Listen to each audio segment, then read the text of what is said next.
राम राम सभी को। My self नवीन कुमार, और आज हम जो बात करने वाले हैं एक नई चीज़ के बारे में चर्चा करेंगे। जैसे कि हम लोग शेयर मार्केट से कमाने के हमारे पास में बहुत सारे तरीके होते हैं।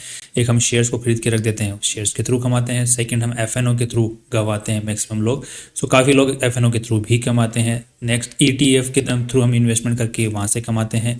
और यहीं पर एक जो और तरीका है उसकी हम आज चर्चा करने वाले, जिसको हम एनसीडी बोलते हैं, सो नॉन कन्वर्टिबल डिवेंचर्स। तो इनके भी आईपीओज आते हैं और इसके अंदर में इन्वेस्टमेंट की अपॉर्चुनिटीज आती है। वहाँ पे भी काफ़ी अच्छा मुनाफा लोग कमाते हैं। कई बार सस्ते में खरीद के महंगे में बेचते हैं, कई बार महंगे में खरीदते हैं और सस्ते में भी कई लोग बेचते हैं। सो और वहाँ पे एक्स्ट्रा बेनिफिट्स और किस टाइप से और हम उसका किस तरीके से फ़ायदा उठा सकते हैं, उसकी चर्चा हम इस वीडियो में आज के दिन करने वाले हैं। सो काफ़ी लोग हैं इसके बारे में आज भी जानते नहीं हैं। सो एक एजुकेशनल वीडियो ये रहने वाला है। सो एनसीडीज पहली चीज़ तो होता क्या है, तो उसके लिए हम पहले सबसे पहले स्क्रीन के ऊपर में चलते हैं और किस तरीके से एनसीडीज दिखते हैं पहले वहाँ से स्टार्ट कर लेते हैं, राइट। सो यहाँ पर जैसे कि हम लोग चित्तौड़गढ़ की वेबसाइट पे जाएंगे तो यहाँ पर एक ऑप्शन मिलता है हमें एनसीडीज, करंट एनसीडी इश्यूज। जैसे आईपीओज के आईपीओज आते हैं कंपनियों के, उसी तरीके से एनसीडीज भी आती हैं। जैसे मुथूट मर्केंटाइल का 6 मई से 17 मई के बीच में खुलने वाला है। तो अगर आपको किसी को भी मुथूट मर्केंटाइल के अगर एनसीडी में इन्वेस्टमेंट करना है तो आप लोग कर सकते हैं। मोतीलाल ओसवाल का जस्ट अभी खत्म हुआ है 3 मई को। यहाँ पर ये 500 करोड़ रुपए यहाँ पे एनसीडीज के थ्रू मोतीलाल ओसवाल जो है ये कंपनी उठा रही थी। अब सबसे पहला जो सवाल हमारे सवाल दिमाग में यही आता है कि एनसीडीज होते क्या हैं, right. So non convertible debentures. So non convertible debentures की अगर चर्चा करते हैं हम लोग, सो कन्वर्टिबल डिवेंचर्स होते क्या हैं। सो सबसे पहले डिवेंचर्स क्या होते हैं। सो डिवेंचर्स होते हैं जब हम लोग कंपनी को उधारी पे पैसे देते हैं और कंपनी हमसे उधारी पे पैसे उठाती है और उसके बदले हमें कुछ पेपर्स दे देती है कि हाँ हमने आपसे पैसे उठाए हैं और जितने पैसे उठाए हैं उसके ऊपर हम आपको 10%, 5% या 9% जो भी है एक इंटरेस्ट ब्याज देंगे आपको, राइट। तो ये जो पेपर है इसको हम बोलते हैं डिवेंचर बॉन्ड, राइट। तो कंपनियों को उधारी पे पैसे देना और बाद में इंटरेस्ट कमाना उस जो पैसा दिया उसके ऊपर, दैट्स डिवेंचर। उसी के साथ में हमने एक देखा एनसीडी का मतलब नॉन कन्वर्टिबल, मतलब वो जो बॉन्ड है जो डिवेंचर है इसको हम कन्वर्ट नहीं करा सकते शेयर्स के अंदर में, क्योंकि पुराने काफ़ी सारे डिवेंचर्स ऐसे भी होते हैं जो कन्वर्टिबल डिवेंचर्स होते हैं जिनको हम आगे चल के हम शेयर्स में कन्वर्ट करा सकते हैं। मतलब हमने लोन पे पैसा दिया था कंपनी को, अब हम कंपनी को बोल रहे हैं कि मुझे आपसे पैसा वापस नहीं चाहिए, मेरे को आप शेयर दे दो कंपनी के, राइट। तो ये ऑप्शन यहाँ पर इस नॉन कन्वर्टिबल डिवेंचर में नहीं होता है। आपको पैसे के बदले ब्याज ही मिलेगा और साथ में लास्ट में जब मैच्योरिटी आ जाएगी, मान के लिए 5 साल के लिए कंपनी ने पैसे उठाए तो 5 साल का आपको ब्याज देती रहेगी और बाद में जो जितने भी पैसे कंपनी ने उठाए वो पैसे और साथ में लास्ट का ब्याज आपको पे कर देगी। तो ये हो गए नॉन कन्वर्टिबल डिवेंचर्स। अब इसी के साथ में हम लोग किस तरीके से इसका फ़ायदा उठा सकते हैं, तो यहाँ पर अगर आप लोग शेयर मार्केट में देखेंगे आज के दिन, तो अगर कोई कंपनी ने एनसीडी जारी किया है 1000 रुपये का, तो अगर आज उसके दिन आप उसकी प्राइस देखेंगे तो वो 1300 पे चल रहा है, 1200 पे चल रहा होगा, 1100 पे चल रहा होगा। तो अगर आपने 1000 में कोई उसको एनसीडी को लगाया था यहाँ पे आईपीओ के अंदर में और वो 1300 रुपये का चल रहा है, तो आपको ऑलरेडी 30% का प्रॉफिट हो रहा है, राइट। 30% का, सॉरी 3000 क्या लिख दिया, राइट। तो इसी तरीके से हम एनसीडीज में प्रॉफिट करते हैं और कई बार नुकसान भी हो जाता है कि 1000 रुपये में हमने खरीदा और वो जो एनसीडी का प्राइस है वो नीचे आ गया 700 रुपये, तो यहाँ पे आपको 30% का नुकसान भी होता है। तो ये जो कुछ रिस्क हैं इनकी हम चर्चा कर लेते हैं। सो एनसीडीज के अंदर में हमने ये देख लिया कंपनी हमसे उधारी पे पैसे उठाती है, उसके बदले ब्याज देती है। तो अब यहाँ पे एनसीडीज में रिस्क क्या है, तो अब यहाँ पर इसको रिस्क को पहले चर्चा करने से पहले इसको कंपेयर किसके साथ किया जाता है, एफडी के साथ कंपेयर किया जाता है। क्योंकि हम एफडी के अंदर पैसा डालते हैं तो 5 से 6% का हमें ब्याज मिलता है वहाँ पर।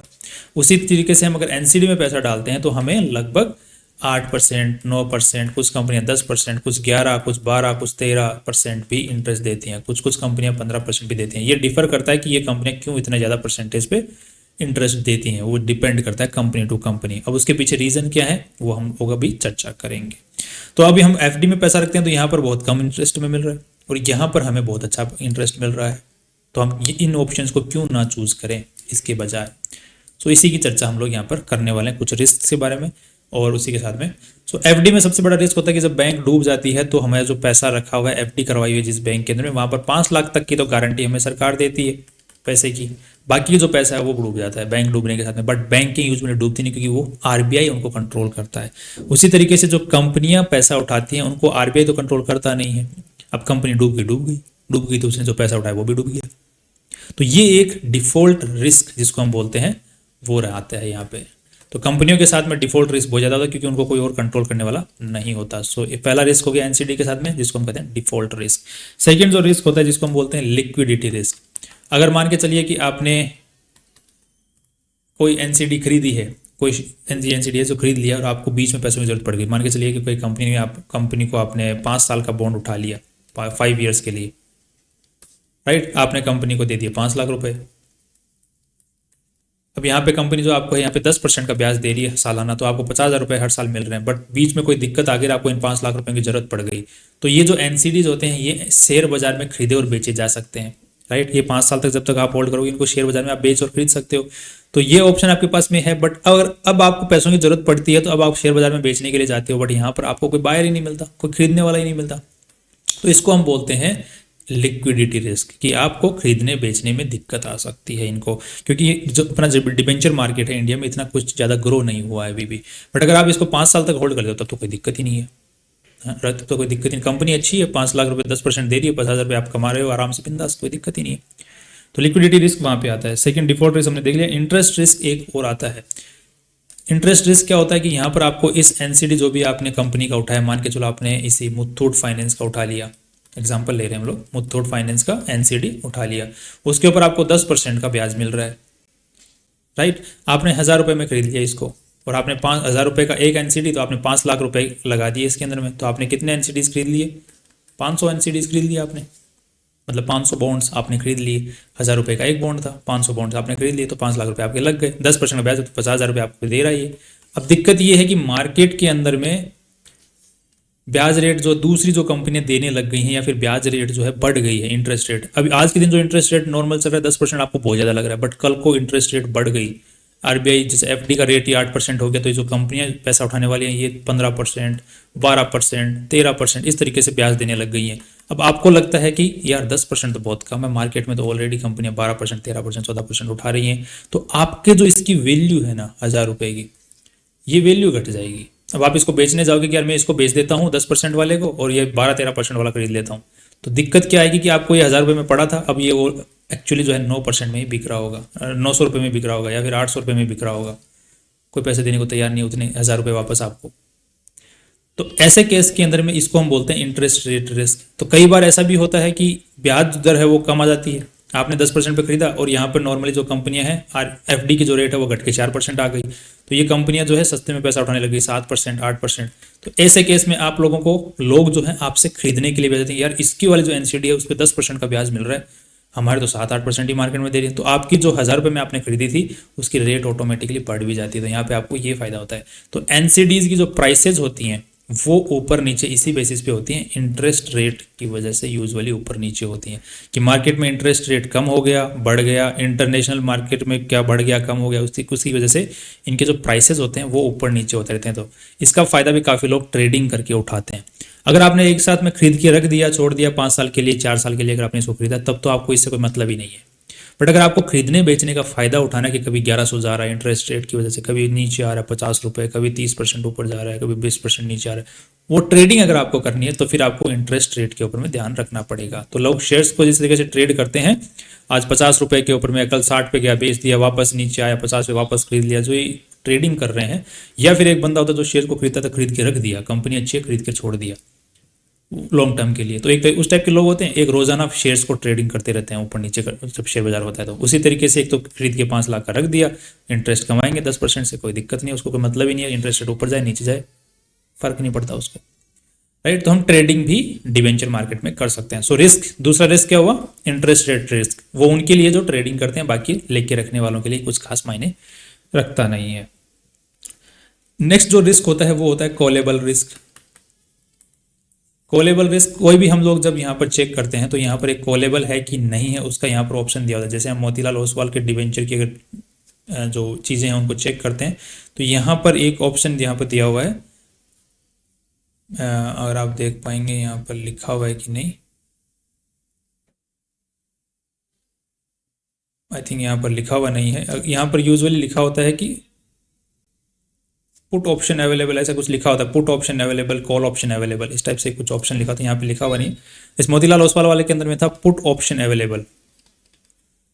तो एक ये जो कॉलेबल वाली चीज़ है ना, इसके अंदर में अपने को इन्वेस्टर होता है उसको घाटा हो जाता है। क्यों हो जाता है? क्योंकि मान के चलो कि कोई एनसीडी है, उसको कंपनी ने जारी किया, मान के ठीक है 5 साल के लिए जारी किया, तो आपने क्या बोला कि 5 लाख रुपए आपने उसमें लगा दिए 5 साल के लिए, तो आपको पता चल गया कि 50,000 रुपये हर महीने के आने वाले, हर साल के आने वाले हैं, राइट। अब ये जो कंपनी है इसको कहीं से मार्केट के अंदर में जो इंटरेस्ट रेट है वो कम हो गई, तो अब यहाँ पे उस कंपनी को दिख रहा है कि यार मैं यहाँ पे 10% दे रहा हूँ इन लोगों को, तो बेटर है ना कि इनको तो मैं अभी पे ऑफ कर देता हूँ, क्योंकि अगले 5 साल तक क्यों पे ऑफ करूँ, 5 साल तक 10% क्यों दूँ। एक काम करता हूँ, जब मैं पैसा 7% इंटरेस्ट रेट से मार्केट से अभी उठा सकता हूँ, तो ये 10% पे क्यों दे रहा हूँ मैं इनको अगले 5 साल तक या 2 साल तक और, क्योंकि यहाँ पे 5 साल के लिए जारी किया, 2 साल बाद में इंटरेस्ट रेट घट गए, तो अगले 3 साल तक मैं 10% क्यों दूँ, कंपनी ये बोलेगी।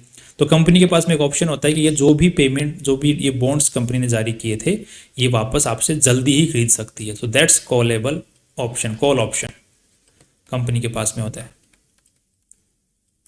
राइट। इसी तरीके से एक पुट ऑप्शन होता है। पुट ऑप्शन का मतलब क्या हो गया, इसके अंदर में इन्वेस्टर को फायदा हो जाता है। इसमें इन्वेस्टर को कैसे फायदा होता है कि मान के चलो कि यहाँ पर आज के दिन इंटरेस्ट रेट 10% है जब ये एनसीडी जारी हुआ था, और कल को इंटरेस्ट रेट मार्केट में बढ़ गया और नई कंपनियों के एनसीडी जारी हो गए जो कि 12%, 13%, 15% पे होने लग गए, तो अब आपके पास में ऑप्शन है कि ये जो पुट ऑप्शन है आप इसको एक्सरसाइज कर लो और कंपनी को जो है ये जल्दी बेच दो, यार मुझे नहीं चाहिए आपका ये, आप 10% के ऊपर जो भी आप ले रहे हो, ये 1000 रुपये का बॉन्ड वापस पकड़ो अपना, मुझे नहीं चाहिए आपसे पैसे, मैं इनके खरीदूंगा। तो आप कंपनी को जो अपना बॉन्ड है वो बेच सकते हो वापस, ऑप्शन वहाँ पर आपके पास में अवेलेबल होता है। तो इस मोतीलाल ओसवाल वाले के अंदर में पुट ऑप्शन अवेलेबल है, तो यहाँ पर एक एक्स्ट्रा फायदा भी मिल जाता है।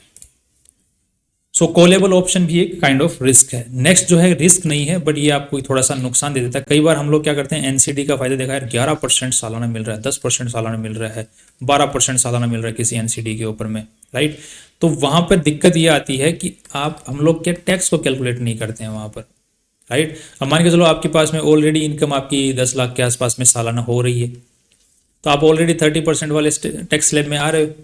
तो यहाँ पर आपने अगर 12% या 11% जो इंटरेस्ट रेट है कमा भी लिया, तो इसमें जो इनकम आपकी होने वाली है, मान के जो 5 लाख के ऊपर में आपने 50,000 रुपये जो कमा लिए, उसका 30% आपको टैक्स में देना पड़ेगा, 50,000 का टैक्स 30%, राइट। तो आपकी एक्चुअल जो इंटरेस्ट रेट निकल के आई वो कितनी निकल के आई, वही 7%, 6%, 7% वही निकल के आई।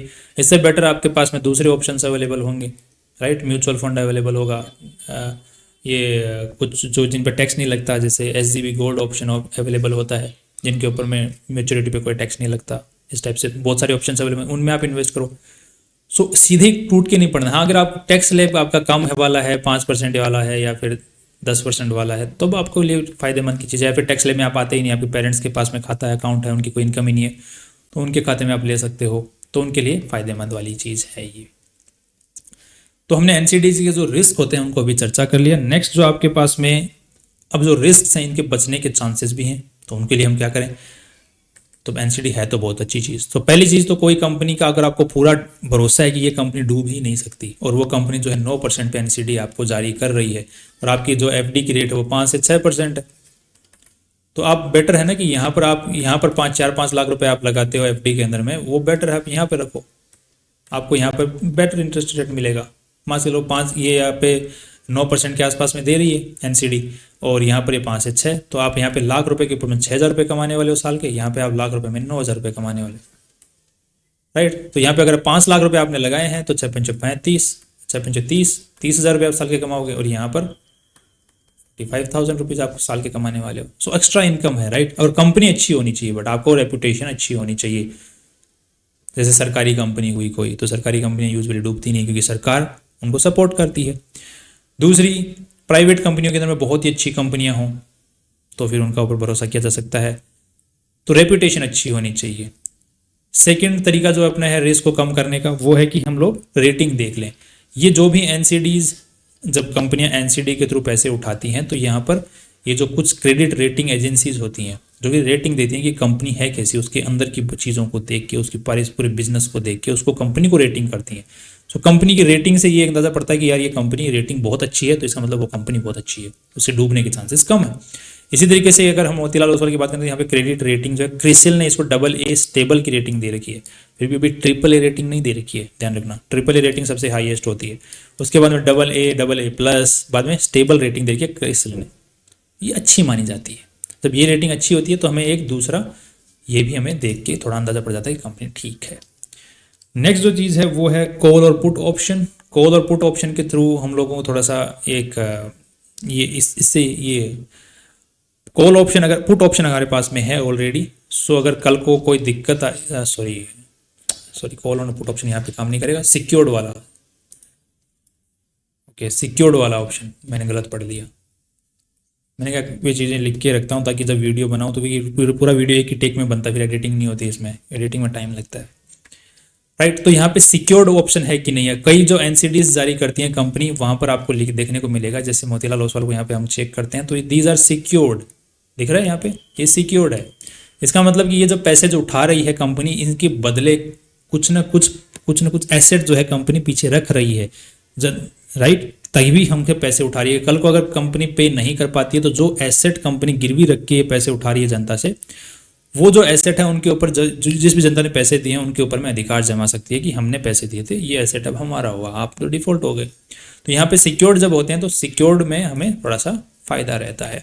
बट कई बार सिक्योर्ड एनसीडीज होते हैं उनमें टाइम पीरियड बहुत ज़्यादा लग जाता है, क्योंकि केसेस चलते रहते हैं, लिक्विडिटी प्रोसेस चलता है, कंपनी अगर डूब जाती है तो एक बहुत लंबा चौड़ा कार्यक्रम चलता है, तो आपको वहाँ पे अच्छा खासा पैसा लूज कर देते हो आप because of these things. So secured वाला भी एक अच्छा ऑप्शन है, इनको देख सकते हैं। अनसिक्योर्ड से तो बेटर ही है, खैर अनसिक्योर्ड में तो कुछ भी मिलने के चांसेस खत्म ही हो जाते हैं, कुछ मिलेगा भी नहीं। सिक्योर्ड में एटलीस्ट कम कुछ वक्त में मिल तो जाएगा कुछ ना कुछ तो ये सिक्योर्ड वाला ऑप्शन भी हमें चेक करना है। अब यहाँ पर कुछ भाइयों को ऑप्शन यहाँ पे समझ में आने में दिक्कत आएगा कि जब हम लोग एनसीडी के बारे में पढ़ रहे होंगे तो यहाँ पर काफ़ी सारी चीज़ें अपने को समझ में नहीं आती हैं। कैसे? क्योंकि अप्रैल 23 2024 से लेकर के 3 मई 2024 के बीच में खुला हो रहेगा, ये तो सिंपल समझ में कोई दिक्कत ही नहीं है। Security name Motilal Oswal company का, ये जो है मोतीलाल ओसवाल जो कंपनी ये पैसे उठा रही है। सिक्योर्ड है मतलब इसके पीछे कोई ना कोई एसेट रखा गया है पैसों के बदले, तो कल को अगर कंपनी डिफॉल्ट कर जाती है तो हमारे पास में एसेट है जिनको बेच के हमारे पैसे रिकवर किए जा सकते हैं। हमने जो चीज़ लिखी है रिडीमेबल, तो रिडीमेबल क्या होता है कि कंपनी ने हमें एक मेच्योरिटी की डेट दे दी है। यहाँ पर जैसे हम लोग देख रहे हैं कि कब मेच्योर हो जाएगा, तो यहाँ पर सीरीज 8 वाला है, इसका टेन्योर कितना है 120 महीनों का है। तो यहाँ पे ये तारीख को ये जो एनसीडी अगर सीरीज 4 में लगाते हो तो 36 मंथ्स का है, तो ये मेच्योर हो जाएंगे। तो मेच्योरिटी अगर डेट कोई कंपनी देती है तो रिडीमेबल है, मतलब एक वक्त के बाद में खत्म हो जाएगा, इनकी एग्जिस्टेंस खत्म हो जाएगी आपके पास में। तो कई जो एनसीडीज होते हैं, कंपनी जब मार्केट से पैसे उठाती है तो वो उन पे मेच्योरिटी डेट नहीं होती है कोई भी, वो राइट उनके ऊपर जब तक आप उनको होल्ड करते हो तब तक आपको इंटरेस्ट मिलता जाता है, जब तक आप उनको होल्ड करते हो कोई मेच्योरिटी नहीं होती। तो अगर जिन एनसीडीज की मेच्योरिटी है वो रिडीमेबल कैटेगरी में आते हैं। हम लोग यहाँ पे देखेंगे इश्यू साइज क्या है, तो इश्यू साइज यहाँ पे 500 करोड़ कंपनी को उठाने हैं, और अगर ओवर सब्सक्रिप्शन आ जाता है तो 500 करोड़ रुपए और उठा सकती है। तो कंपनी का जो ओवरऑल इश्यू साइज है वो 1000 करोड़ है। सो बेसिकली कंपनी को 500 करोड़ रेज करने हैं, ओवर सब्सक्रिप्शन आ जाता है तो 1000 करोड़ रुपीज भी कंपनी मतलब उठा सकती है। यहाँ पे एक एनसीडी का जो प्राइस कंपनी रखा है 1000 रुपीज़ रखा है, फेस वैल्यू ही जो इश्यू प्राइस है वो फेस वैल्यू 10,000 रुपये यहाँ पे कंपनी ने रखा है। मिनिमम लोट आपको 10 शेयर्स मतलब एनसीडीज के लिए अप्लाई करना ही पड़ेगा, सो आपको 10,000 रुपये की कम से कम जरूरत पड़ने वाली है। मार्केट लोड 1 एनसीडी का है, मतलब आप मार्केट में जब आप बेचने जाएंगे, जब शेयर मार्केट में लिस्ट हो जाएगा उसके बाद में आप इसके सिंगल लोड्स के थ्रू भी आपको बेच सकते हैं, इसको कोई दिक्कत नहीं है। एनएसई और बीएसई दोनों ही एक्सचेंजेस पे लिस्ट होने वाला है। क्रिसिल जो रेटिंग्स है, कंपनी ने क्या रेटिंग दी है दूसरी रेटिंग एजेंसियों ने, उसकी डिटेल्स हमें यहाँ पे मिल रही है।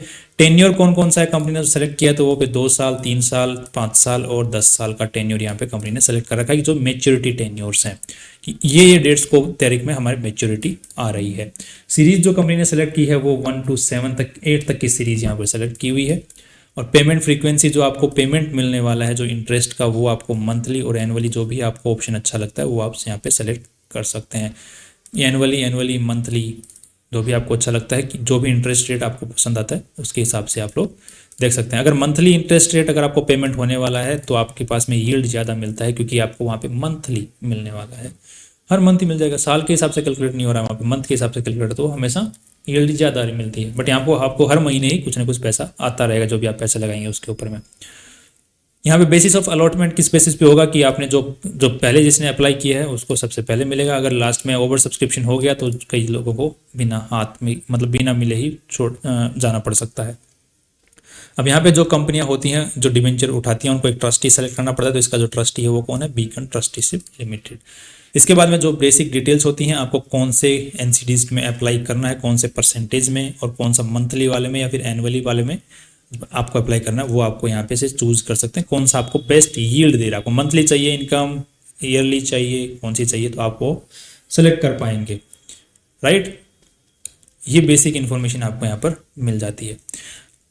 इसके बाद में आपको कंपनी की इन्फॉर्मेशन भी यहाँ पर मिल जाती है, और कंपनी के बारे में आप लोग अगर बेटर ऑप्शन आपको पास ये रहेगा कि आप गूगल पे सर्च कर लें कंपनी की बेसिक डिटेल्स, ताकि आपको कंपनी की रेपुटेशन पता चल जाए कि कंपनी आज के दिन कुछ प्रॉफिट कमा भी रही है या नहीं कमा रही है। अगर कंपनी प्रॉफिटेबल होती है, इसका मतलब उसके डूबने के चांसेस कम होते हैं। इसी के बाद में कंपनी पैसा क्यों उठा रही है, उसके पीछे जो ऑब्जेक्ट होता है वो भी कंपनी यहाँ पर बताती है, और यहाँ पे जिस तरीके से आईपीओ आता है उसी तरीके से इसका भी रेड हियरिंग प्रोस्पेक्टस आरएचपी जिसको हम बोलते हैं वो कंपनी जारी करती है, जिसमें कंपनी पूरी डिटेल खुद की देती है। तो इनको हम सबको रीड कर सकते हैं। यहाँ पर ओवर सब्सक्रिप्शन की डिटेल आपको मिल जाएगी कि रिटेल कैटेगरी में इसको 1.5 जितना पैसा कंपनी को चाहिए, सो 1.5 गुना ज़्यादा अप्लाई लोगों ने किया है।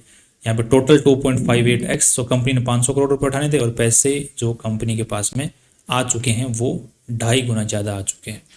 सो कंपनी को वापस कुछ लोगों को लौटाना, खाली हाथ लौटाना पड़ेगा, राइट, क्योंकि 1000 करोड़ तक तो कंपनी उठा सकती है ओवर सब्सक्रिप्शन आ जाता तो। बाकी अगर बाकी और भी ऊपर ज़्यादा ओवर सब्सक्रिप्शन हो जाता तो फिर कंपनी को थोड़ा देखना पड़ेगा, राइट, उनको लौटाना ही पड़ेगा, ऑफकोर्स ही बात है। सो ये बेसिक डिटेल्स को हम इनको रीड कर सकते हैं, राइट। अब यहाँ पर हमारे सामने एनसीडी की एलोकेशन किस तरीके से होगी, उनकी परसेंटेज पता है। 40% जो एलोकेशन होगा वो रिटेल को होगा, एचएनआई को 40%, नॉन इंस्टीट्यूशन को 10% और इंस्टीट्यूशनल को 10%। सो ये बेसिक डिटेल्स को देखने का तरीका है, राइट। अब इसी के साथ में आप लोग हम अप्लाई किस तरीके से कर सकते हैं। एनसीडी के जो ऑप्शंस होते हैं अप्लाई करने के वो अलग अलग तरीके होते हैं। एक तरीका तो है कि आपके पास में ऑलरेडी आपके पास में अगर डीमेट एंड ट्रेडिंग अकाउंट है तो वहाँ पर आप लोग जाके सिंपली सर्च कर सकते हैं।